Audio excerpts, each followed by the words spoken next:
সবাইকে স্বাগত জানাচ্ছি বিশ্বকাপ নিয়ে ভিউজ বাংলাদেশের বিশেষ আয়োজন বিশ্ব মাতানো বিশ্বকাপ অনুষ্ঠানে। আর একদিন পরেই শুরু হতে যাচ্ছে ফিফা বিশ্বকাপ 2026। অনেক দলগুলোই চ্যাম্পিয়ন হওয়ার জন্য এবার আশা রাখছে।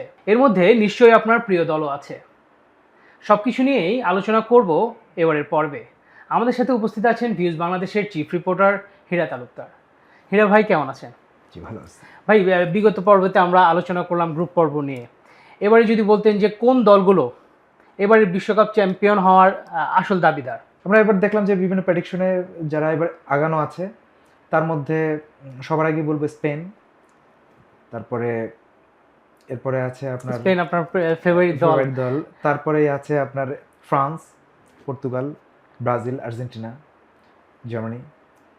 তো এর মধ্যে আমার যেটা মনে হচ্ছে যে স্পেন সবগুলো পরিসংখ্যানে স্পেন সবচেয়ে বেশি আগানো, কারণ হচ্ছে তারা লাস্ট ইউরো চ্যাম্পিয়ন সেই হিসাবে, এবং তাদের যে ফর্ম, তারা কিন্তু একটানা বেশ কিছুদিন ফিফা র্যাঙ্কিং 1 নম্বরে ছিল, এখন 2 নম্বরে।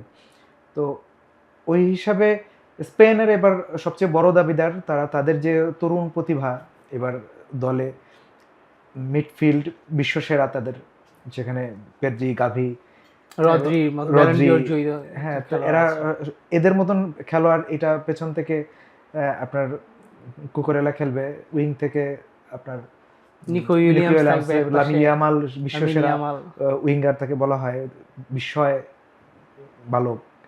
তারপরে মাঝখানে আপনার ওদের থাকবে অ্যাটাকিং এ দানি ওলমো, ওয়ারজাবাল।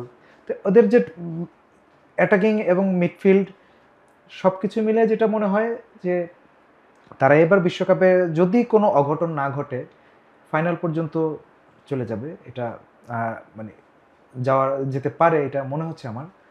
আর দ্বিতীয়ত হচ্ছে যে এরপরে যদি বলেন, তারপরে পরিসংখ্যান অনুযায়ী আগানো হচ্ছে ফ্রান্স। তাদের অ্যাটাকিং মিডফিল্ড এবং সেন্টার ব্যাক অ্যাটাকিং তিনটা পজিশনই যথেষ্ট ভালো। ফ্রান্স এই লাস্ট প্রায় 1.5-2 মাস ধরে তারা ফিফা র্যাঙ্কিং 1 নম্বরেও ছিল, লাস্ট যখন হলো হালনাগাদ হলো এই গত সপ্তাহে, তখন তারা 3 নম্বরে এগুলো একটা ম্যাচ হারার কারণে। এটা তাদের জন্য সুফলও কি ভাই বয়ে নিয়ে আসতে পারে? কারণ আমরা দেখেছি যে যেই দলটা বিশ্বকাপের নাম্বার 1-এ থাকে, 1 নম্বর র্যাঙ্কিংয়ে থাকে, তারা কখনোই বিশ্বকাপ জেতে না। না, আমি এটা বলবো না, কারণ এখন ফিফা 1 নম্বরে আছে আর্জেন্টিনা। হ্যাঁ, আর্জেন্টিনার যথেষ্ট ফ্যান বাংলাদেশে। হ্যাঁ, আমাদের দেশে প্রায় 50% লোক আর্জেন্টিনার, এইরকম একটা অবস্থা। তো আর্জেন্টিনা, ব্রাজিলের তো প্রচুর ফ্যান আছে, আর তারা 1 নম্বরে আসছে। এটা হয়েছে যে আপনি যেটা বলেন, এটা একটা পরিসংখ্যান যে বিগত দিনে কেউ ফিফা র্যাঙ্কিংয়ে 1 নম্বরে থাকলে তারা বিশ্বকাপ জিততে পারে না, তার মানে হচ্ছে এবারও জিতবে না তা না, এবারই চেঞ্জ হয়ে যেতে পারে আর্জেন্টিনা জিতলে।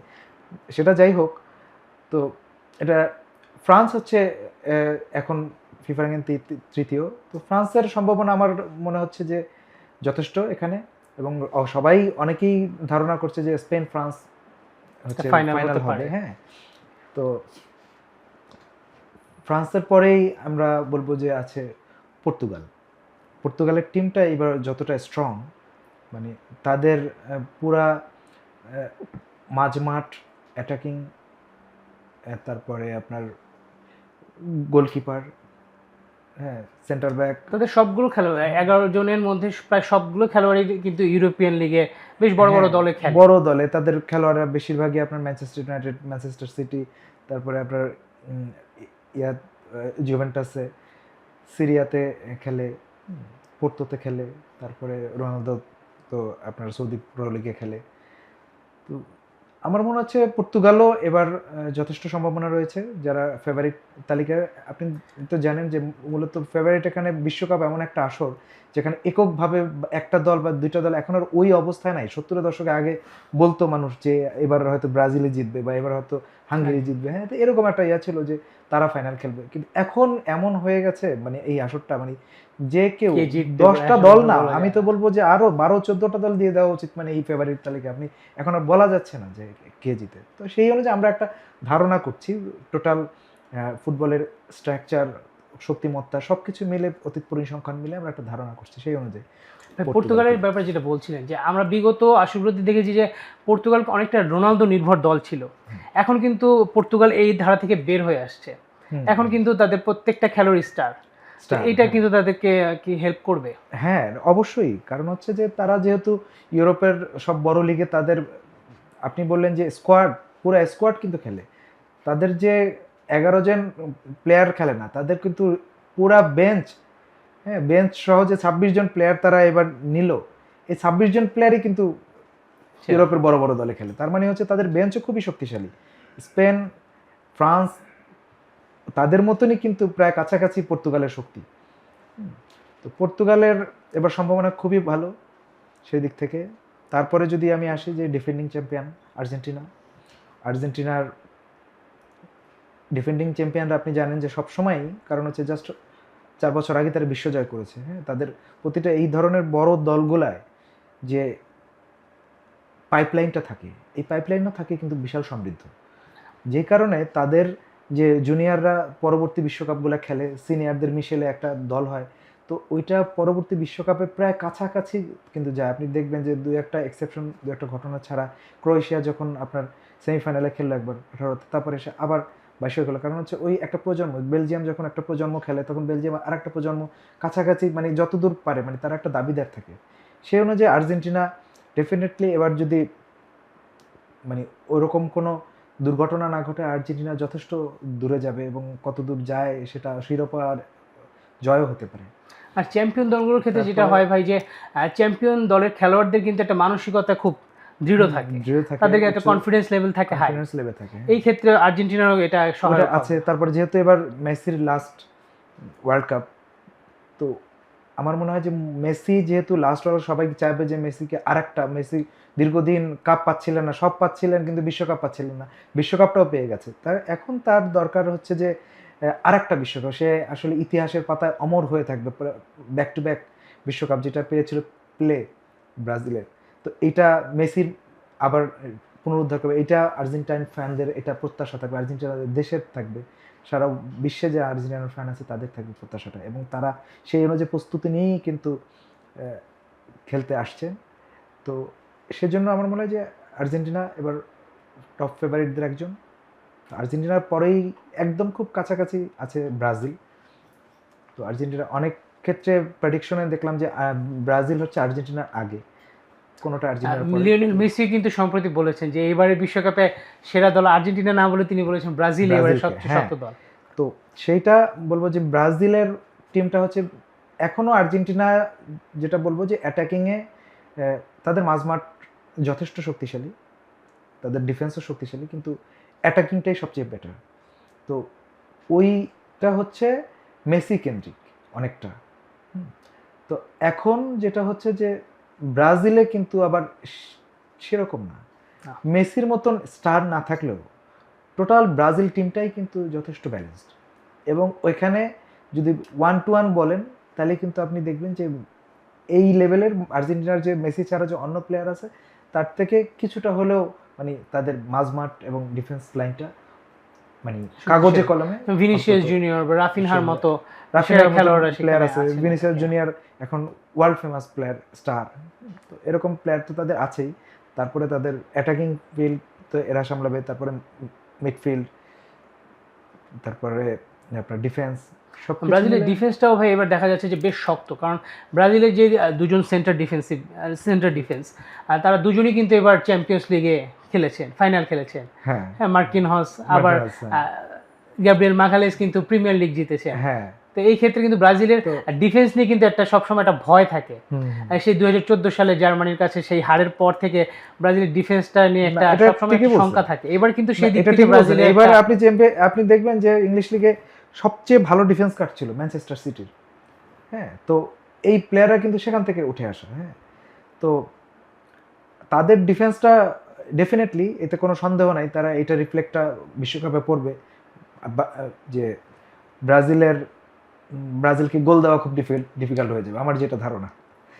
ব্রাজিল কয়টা গোল দিল সেটা না, আগে হতো ব্রাজিল কয়টা খেলো সেটা বিষয় না, কয়টা দিল সেটা বিষয়। এখন হচ্ছে উল্টা, যে আসলে এইবার যেটা দেখা যাচ্ছে ব্রাজিলকে কে কয়টা গোল দিতে পারবে সেটা হিসাব করে রাখতে হবে। কারণ হচ্ছে যে ব্রাজিলের ডিফেন্সটা এত শক্তিশালী, অ্যাটাকিং এর থেকেও, হ্যাঁ, মিডফিল্ডের থেকেও। তো আমার মনে হয় ব্রাজিল সেদিক থেকে অবশ্যই তারপর শিরোপা নেইমার দাপটে। অনেক অনেক জল্পনা কল্পনার পরে নেইমার নেইমারকে কিন্তু ব্রাজিলের দলে কিন্তু দলে আছে। রাখা হয়েছে। এটা একটা বাড়তি নেইমার অনুপ্রেরণা থাকাটা যোগাতে পারে। হচ্ছে, এটা তো এক ধরনের নেইমার দলে থাকাটা এক ধরনের মানসিক শক্তি যোগাবে। নেইমার মধ্যে একজন সিনিয়র প্লেয়ার, হ্যাঁ, সুপারস্টার, একটা দলে থাকাটাই একটা বিরাট মানসিক শক্তি যোগায় এবং তাদের দলের জন্য সহায়ক হবে। তো সেই তুলনায় সেইভাবে বলতে গেলে ব্রাজিল এবার টপ ফেভারিটদের একজন, এবং হয়তো আমরা বিশ্বকাপ ফাইনালে দেখতে পারি ব্রাজিলকে, প্রতিপক্ষ যেই হোক। তারপরে ধরেন এরপরে কি আছে, যে জার্মানি। জার্মানি তো জার্মানি তো আপনি জানেন যে গত দুটা বিশ্বকাপ, হ্যাঁ, এর আগের দুটা বিশ্বকাপে সুপার ফ্লপ, তারা 14 সালে বিশ্বকাপ পর্ব জেতার থেকে পরে, তাদের বাদ যেতে হয়েছে। বিশ্বকাপ জেতার পরে, মানে এটা একটা বিরল ঘটনা। বিশ্বকাপ জেতার পরে পরের দুইটা বিশ্বকাপ তারা গ্রুপ পর্ব থেকে বাদ। হ্যাঁ, আরেকটাও ঘটনা অবশ্য আছে, ইতালি ইতালি কিন্তু তো, হ্যাঁ, বিশ্বকাপ জেতার পরে তো আর বিশ্বকাপই নাই। এটা আরো বড় ঘটনা। হ্যাঁ, ইতালি তো, এটাই হচ্ছে ব্যাপার যে জার্মানির কথা যেটা বলবো, যে তারা গত দুইটা বিশ্বকাপে যে ওইভাবে যে ভাগ্যের দোষে বিদায় হয়েছে, বিষয়টা এরকমও ছিল না। একেবারে তিনটা ম্যাচই বেশ নরবরে খেলা খেলে তারা প্রথম রাউন্ড থেকে বিদায় নিয়েছে। তো এবার দেখলাম যে তাদের বাছাই পর্বে যেভাবে তারা গ্রুপ চ্যাম্পিয়ন হয়ে আসছে, আসার পরে গত দুটো ফ্রেন্ডলি ম্যাচে ঘুরে দাঁড়িয়েছে, জিতেছে, যুক্তরাষ্ট্রে গিয়ে যুক্তরাষ্ট্রকে হারিয়েছে ওখানে একটা প্রস্তুতি ম্যাচে। তো আমার মনে হয় যে জার্মানির যদি ওই ধারাটা বজায় রাখতে পারে, জার্মানি যদি তাদের আসল খেলাটা খেলতে পারে, তাহলে, এবং যদি ভাগ্য তাদের সহায় হয়, ফাইনালে যেতে পারে জার্মানির সম্ভাবনা অবশ্যই আছে। আর ফাইনালে গেলে কি হবে সেটা তো বলা যায় না। এবার জার্মানির মতন দল ফাইনালে গেলে অবশ্যই তারা জেতার জন্যই খেলবে, এবং সেক্ষেত্রে জার্মানির কাছে 2026 বিশ্বকাপ যেতেই পারে। ইংল্যান্ড কিন্তু অনেক দিন ধরেই আশা হ্যাঁ, করে আছে যে বিশ্বকাপ তাদের ঘরে ফিরবে, রাইট। কিন্তু বেশ দীর্ঘ সময় পার হয়ে যাচ্ছে, ইংল্যান্ড কিন্তু সেই শিরোপাটা পাচ্ছে না। হ্যাঁ, ঠিকই বলেছেন। এবার হ্যারি কেনের নেতৃত্বে ইংল্যান্ড কিন্তু এবার ভয়ঙ্কর রকমের একটা দুর্দান্ত দল। ইংল্যান্ড যেইভাবে করে তাদের হাই প্রেসিং ফুটবল খেলছে, মানে তারা একদম ভয় ডরহীন একটা খেলা ইংল্যান্ডের, যেটা আমরা সচরাচর দেখি না। তারা কিন্তু লাস্ট ইউরোতেও কিন্তু ফাইনাল খেলেছে, স্পেনের সাথে হেরেছে, তো তারা রানার আপ ইউরোর, এবং তারা যথেষ্ট ফর্মে রয়েছে। তো জুড বেলিংহাম আছে দলে। ইংল্যান্ডের যেটা আমি বলবো, যে ইংল্যান্ড যদি তাদের এই খেলাটা ধরে রাখতে পারে, তাদের স্বাভাবিক ছন্দ এবং ডিফেন্স লাইনটা একটু মনে হচ্ছে নড়বড়ে থাকে, ওইটা যদি ঠিকঠাক করতে পারে খেলার মধ্যে, এখনও খেলার বাকি আছে, এটা যদি তারা ঠিকঠাক করে নিয়ে মূল আসরে খেলা শুরু করতে পারে, প্রতিটা ম্যাচ মনোযোগ দিয়ে যদি খেলে, ডিফেন্সটা ঠিক রেখে, কারণ হচ্ছে ইংল্যান্ড হয়তো এমন হতে পারে যে একটা দলের সাথে 2টা গোল দিবে, হয়তো 3টা খেয়ে যাবে, হ্যাঁ, বড় দলের সাথে খেলা করলে। এটা যদি তারা ট্যাকেল দিতে পারে ঠিক মতন, তাহলে ইংল্যান্ডেরও সম্ভাবনা আছে এবার বিশ্বজয় করার। আরেকটা জিনিস ভাই লক্ষ্য করলাম যে এবার কিন্তু বেশ কিছু দল প্রথা ভেঙে, যেমন ব্রাজিল ইতালিয়ান কার্লো আনচেলত্তিকে তারা নিয়োগ দিয়েছে, আবার ইংল্যান্ড দলও কিন্তু জার্মান একজনকে ট্যাকটিক্যাল মাস্টার মাইন্ড বলা হয় তাকে, থমাস টুকেলকে তারা কোচ হিসেবে ডাগ আউটে আর থাকবেন টমাস টুকেল। তো এটা কি তাদের জন্য একটা স্পেশাল কোনো এলিমেন্ট হতে পারে? আপনি তো জানেন এবার বিশ্বকাপে সবচেয়ে বেশি কোচ হচ্ছে আর্জেন্টিনা এবং জার্মান। তো এটা তারা আসলে, ওইটা আমার মনে হয় না, টমাস টুকেল খুব বড় মাপের একজন কোচ, তাকে তারা ইংল্যান্ড নিয়েছে বিশ্ব জয় করার জন্য, বিশ্বকাপ নেওয়ার জন্য, বিশ্ব জেতার জন্য। তো এখন ইংল্যান্ডের মতন এরকম অনেক সব দলেরই আছে, লুইস দিল ফুয়েন্তে আছে ইয়াতে, আপনার স্পেনে। তো আমার মনে হচ্ছে যে ইংল্যান্ডের এরকম কোচ, একটা খেলার আগে কেপ ভার্দের কোচ, কেপ ভার্দে একটা ছোট দল আসতেছে, তাদের কোচ কিন্তু হাই প্রোফাইল কোচ। তো এই এখন এটা কিন্তু সবার ক্ষেত্রে এটা হয় যে কোচদের ক্ষেত্রে খুবই সতর্ক থাকে প্রতিটা দেশ, যে আমরা এমন একজন কোচ নেব, কারণ হচ্ছে সেই হচ্ছে পুরাটা টাইম একা 90 মিনিট 120 মিনিট টাইব্রেকার হলে, সেখানে প্রতিটা জায়গায় কোচ কিন্তু একার হাতে, মাঠের বাইরে, মাঠের মধ্যে খেলোয়াড়রা খেলেন এবং কোচ বাইরে থেকে সব কিছু হ্যান্ডেল করে। আধুনিক ফুটবলে কিন্তু কোচের ভূমিকা খুবই গুরুত্বপূর্ণ, সেক্ষেত্রে তারা এভাবে নিয়েছে। এরপর যদি বলি ভাই, সর্বপ্রথম বিশ্বকাপ জয়ী দল উরুগুয়ে কি এবার বিশ্বকাপ জেতার সম্ভাবনা কি থাকতে পারে? আচ্ছা, এই ক্ষেত্রে আমি আপনাকে বলি যে বেশ কয়েকটা দল আছে মানে আমার দৃষ্টিতে, যে যারা হচ্ছে যে এখন আমরা তো এতক্ষণ আলোচনা করলাম একদম টপ ফেভারিটদের নিয়ে, যারা বিশ্বকাপ জিতেছে, পর্তুগাল এক্সেপ্ট পর্তুগাল, তারা জিতে নেয়, বাকিরা সবাই বিশ্বকাপ জিতেছে। এর বাইরে কিন্তু অফ ট্র্যাকে কয়েকটা দল আছে, বিশেষ করে আমি 4টা দলের কথা বলবো, 2টা দলের কথা বলবো যে খুবই স্পেসিফিক। আপনি খেলা শুরু হলে এটা আপনি দেখবেন যে, আগে অন্য 2টা বলি, যে একটা হচ্ছে উরুগুয়ে আর একটা হচ্ছে মরক্কো। তো উরুগুয়ের যেটা হলো যে উরুগুয়ে এবারের টিমটা আমেরিকা হবে, সেখানে উরুগুয়ে সম্ভাবনা যথেষ্ট ভালো, উরুগুয়ের দলও এবারও যথেষ্ট ভালো, এবং তাদের শক্তিমত্তা আগের তুলনায় আমরা দেখেছি যে ল্যাটিন বাছাই পর্বে, দক্ষিণ আমেরিকা বাছাই পর্বে তারা সেটা দেখিয়েছে, তারা ব্রাজিলকে হারায়, নিয়মিত আর্জেন্টিনাকে হারায়। তো উরুগুয়ের ওরকম একটা চমক দেখাতেই পারে, মরক্কো দেখাতে পারে। মরক্কোর যেই খুবই কোয়ালিটিফুল কয়েকজন প্লেয়ার আছে, আশরাফ হাকিম হতে শুরু করে, যারা তাদের ডিফেন্স খুবই শক্তিশালী, এবং তাদের সবচেয়ে বড় ব্যাপার হচ্ছে বড় দলগুলোকে তারা আটকে দেওয়ার মতন একটা পজিশন ঠিক করে ফেলে হঠাৎ করে খেলার মধ্যে, যখন দেখে যে হাই প্রেসিং এর খেলা আসতেছে, তাদের দিকে তারা কোনো কিছু করতে পারতেছে না, তারা একদম পুরা মিডফিল্ডটাকে ডিফেন্স বানায়, ডিফেন্সটাকে হচ্ছে যে আরো পিছনে নিয়ে একদম এমন একটা অবস্থা তৈরি করে যে কোনো ধরনের, এবং ওইটা থাকে খুবই কোয়ালিটিফুল একটা ডিফেন্স, যে আপনি ওই ছোট দলগুলোর ডিফেন্স এরকম না, ওগুলোর মধ্যে থেকে বল বের করা যায়। ওদের হাই কোয়ালিটির ডিফেন্স, দুর্ভেদ্য একটা, আগের ইটালির মতন ওরকম একটা দুর্ভেদ্য প্রাচীর তৈরি করে, এবং খুব খুব কোয়ালিটিফুল প্রাচীর। ওই প্রাচীর ভাঙা কিন্তু আপনি ফ্রান্স বলেন, জার্মানি, স্পেন, আর্জেন্টিনা, ব্রাজিল, তাদের পক্ষে ভাঙাও খুব কঠিন। তো গত বিশ্বকাপে তো আমরা দেখেছি স্পেন হেরে গেছে, বল পজিশন থাকা সত্ত্বেও তারা কিন্তু এই প্রাচীরটা ভাঙতে খুব পুরো ম্যাচের মধ্যে তারা কোনো বলই পায় না মরক্কো, কিন্তু ম্যাচ কিন্তু জিতে গেছে, টাইব্রেকারে নিয়ে গেছে, সেখানে তারা জিতে গেছে। একটা গোল দিল তারা কোয়ার্টার ফাইনালে উঠে গতবার, যে পর্তুগালকে, ওই একটা গোল আর পর্তুগাল পুরাটা টাইম শোধ করতে পারে না। হ্যাঁ, তো এইটা হচ্ছে অবস্থা। আর যেটা এখন আমি সবচেয়ে গুরুত্বপূর্ণ বলবো, যে 2টা দল আমাদের সবকিছু প্রেডিকশন দেখে মনে হচ্ছে, এবং সব বিচারে, একটা হচ্ছে মেক্সিকো আর একটা হচ্ছে কলম্বিয়া। এই 2টা দল যদি কিছু একটা করে ফেলে এবার বিশ্বকাপে, তারা যদি সেমিফাইনালে যায় বা ফাইনালেও যায়, একদম আলোচনার বাইরে, তাইলে আমাদের আশ্চর্য হওয়ার কিছু থাকবে না। আমরা খেলা শুরু হলে একটা দেখবো যে কলম্বিয়া কীরকম হাই প্রেসিং খেলা খেলে, এবং ডিফেন্সকে একদম সুরক্ষিত রেখে কিভাবে করে অপোনেন্টের উপরে একদম ঝাঁপিয়ে পড়ে, এবং মেক্সিকো একই কাজ করে। তাদের খেলা আমার যেটা মনে হচ্ছে যে মেক্সিকো এবং কলম্বিয়া, তারা হচ্ছে এবারে বিশ্বকাপে সবচেয়ে বেশি চমক দেখাবে, এবং ফার্স্ট রাউন্ড শেষ হওয়ার পরে চমকটা শুরু হবে সেকেন্ড রাউন্ড থেকে। তাদের সাথে কোনো বড় দলের খেলা পড়লে তাদের জন্য আসলেই সত্যিকার অর্থে বিপদের কারণ হতে পারে। এছাড়াও আরও কিছু দলের কথা যেমন শোনা যাচ্ছে, যেমন নেদারল্যান্ডসকে অনেকে বলছেন যে ইউহান ক্রুইফের দল, হ্যাঁ, তারা বেশ কয়েকবারই কিন্তু বিশ্বকাপের ফাইনাল খেলেছে, কিন্তু ট্রফিটা তাদের আর জেতা হয়নি। তো এবারে নেদারল্যান্ডসকে অনেকে দেখছেন, আবার বেলজিয়াম তাদের সোনালি প্রজন্মটা হারিয়ে এসেছে, তবে এবার কিন্তু তারা বেশ ফর্মে আছে। এই 2 দল ব্যাপারে আপনার মতামত? নেদারল্যান্ডস, হ্যাঁ ঠিকই বলেছেন, নেদারল্যান্ডসের সেই আগের খেলার ধরনটা এখনও আছে, তারা টোটাল ফুটবলই খেলে এখনও। নেদারল্যান্ডসও সেটা পারে, নেদারল্যান্ডসের সম্ভাবনা আছে, যদি তারা গ্রুপ পর্বে চ্যাম্পিয়ন হতে পারে তাহলে তাদের পথটা অনেকটা সহজ হয়ে যাবে, এবং সেক্ষেত্রে তারা যদি সেমিফাইনাল ফাইনাল পর্যন্ত আমার মনে হয় যাওয়ার একটা সম্ভাবনা থাকে নেদারল্যান্ডসের। একইভাবে আপনার বেলজিয়ামের সোনালী প্রজন্ম শেষ, আর একটা প্রজন্ম শুরু হয়েছে, এবং তারা কিন্তু বেশ কয়েকজন তরুণ ফুটবলার তাদের মাঝমাঠে এবং ডিফেন্সে তাদের এবার খেলবেন।